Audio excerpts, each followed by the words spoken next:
कि एक किसी देश में एक राजा राज्य करता था जो बड़ा ही जालिम सम्राट था। उस सम्राट को अपनी पुत्री से बहुत नफरत थी। जब एक दिन उसके यहाँ एक बेटी ने जन्म लिया तो उसने अपनी बेटी को अपने बेटे के हाथ जंगल में मरवाने के लिए भेज दिया। सम्राट ने अपने बेटे को हुक्म दिया था कि उस बेटी को मारकर उसकी आंखें निकाल लाओ। कहानी का थोड़ा ही हिस्सा सुन राजा को एहसास हुआ कि यह तो मेरी कहानी है जो आज सालों पहले घटी थी। राजा खुश होकर उसने उन योगियों के पास अपनी मोतियों की माला फेंकते हुए कहा कि कहानी को आगे कहा जाए। जब रानी चंद्रकिरण ने किस्सा को आगे सुनाते हुए बोली, जब उसका भाई उसको राजकुमारी को जंगल लेकर से मारने पहुंचा, अपनी माँ से पता चला था कि वह उसकी सगी बहन है, तो दया आई जिसकी वजह से उसे जंगल में छोड़ हिरण को मार उसकी आंखों को लेकर वापस चला आया। महल लौट राजा को हिरण की आंखों को देते हुए कहा, मैंने उस लड़की को मार दिया है। रानी अपनी कहानी को आगे बढ़ाते हुए कहा, जब उसका भाई उस राजकुमारी को जंगल में छोड़कर आया तब वह बेचारी राजकुमारी युवती जंगल में भूख प्यास से व्याकुल हो इधर उधर भटकने लगी और भूख लगने पर वृक्षों के पत्ते और फल फूल खाकर अपना पेट भर लिया करती थी। इसी तरह वह अपने आप को जीवित रखती। जंगल में रहते हुए उसके तन के कपड़े तक फट गए। इतना सुन सभा में बैठे राजा की आंखों से आंसू निकल आए। अपने किए पर बहुत पश्चाताप हुआ और उसे लगा कि उसकी बेटी अभी भी जिंदा है। फिर आगे रानी चंद्रकिरण अपने कहानी को कहते हुए बोली, एक दिन वह बेवश राजकुमारी जब फल इकट्ठा कर रही थी तभी एक देश का राजा अपने मार्ग को भूलकर वहीं आ पहुंचा। थका हुआ राजा विश्राम के लिए जैसे ही पेड़ के नीचे बैठा तभी उसकी नजर उस लड़की पर पड़ी जो कि निर्वस्त्र थी। तो वह राजा इतना सच्चा और भला था कि मौके का फायदा उठाने की जगह उसको अपना चादर उस रानी को बदन ढकने के लिए दी और उस राजकुमारी से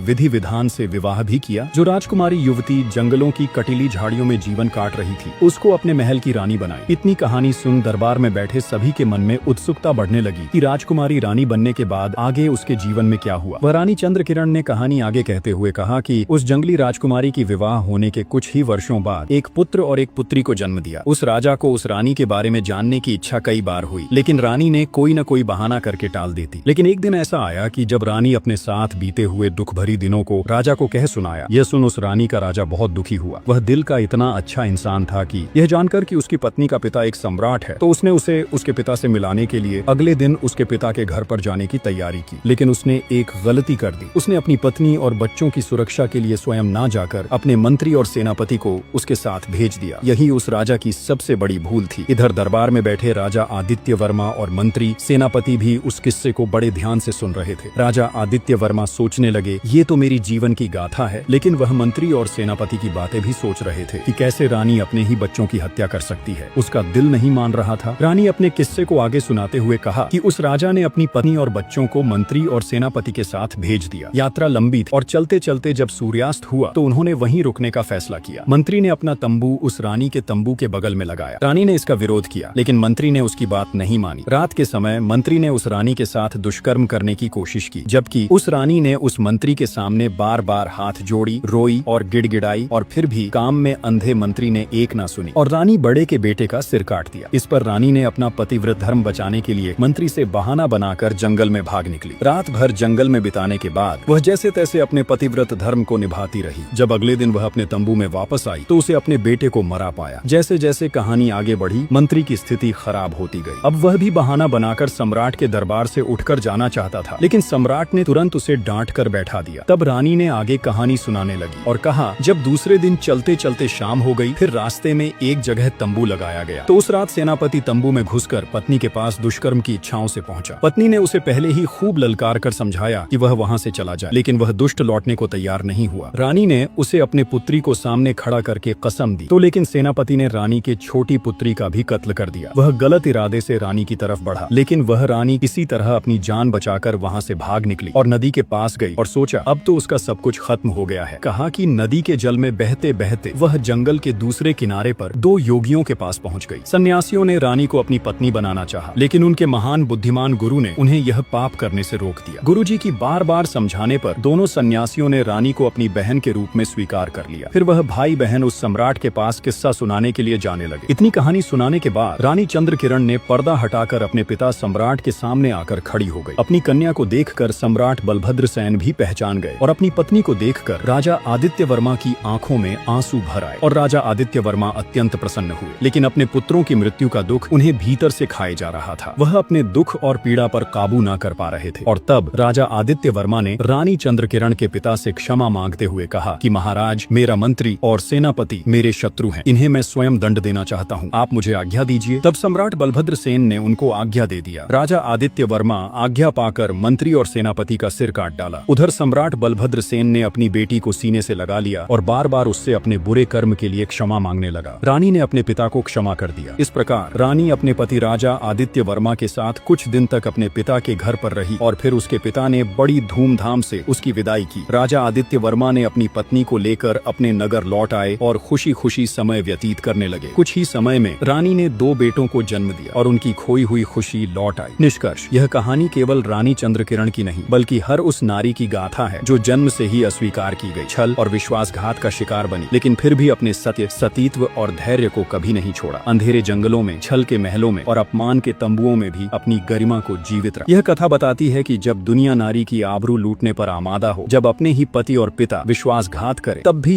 एक स्त्री ईश्वर में विश्वास रखकर अपनी अस्तित्व की रक्षा कर सकती है। यह दिखाती है कि कैसे एक माँ अपनी संतान की रक्षा के लिए मृत्यु से भी जूझती है और कैसे एक बहन, एक पत्नी, एक पुत्री बनकर संसार को झकझोर देने वाली सच्चाई को उजागर करती है। चंद्रकिरण का संयम, साहस और चातुर्य यह सिद्ध करता है कि अत्याचार कितना भी छुपा हो, समय आने पर सत्य स्वयं दरबार में खड़ा हो जाता है। मंत्री और सेनापति जैसे शक्तिशाली पुरुष जब न्याय की दीवारों के सामने दोषी सिद्ध होते हैं, तब यह प्रमाणित हो जाता है कि पाप का घड़ा एक दिन फूटता ही है। और अंत में रानी की क्षमा भावना, अपने साथ हुए अत्याचारों को भुलाकर सबको माफ कर देना, यह सिखाता है कि सच्ची नारी प्रतिशोध से नहीं, प्रेम और क्षमा से अपना जीवन संवारती है। प्रिय दोस्तों, ये कहानी कैसी लगी कमेंट में जरूर बताएं और अगली कहानी किस टॉपिक पर लानी चाहिए वह भी कमेंट में बताएं। अंत तक बने रहने के लिए धन्यवाद।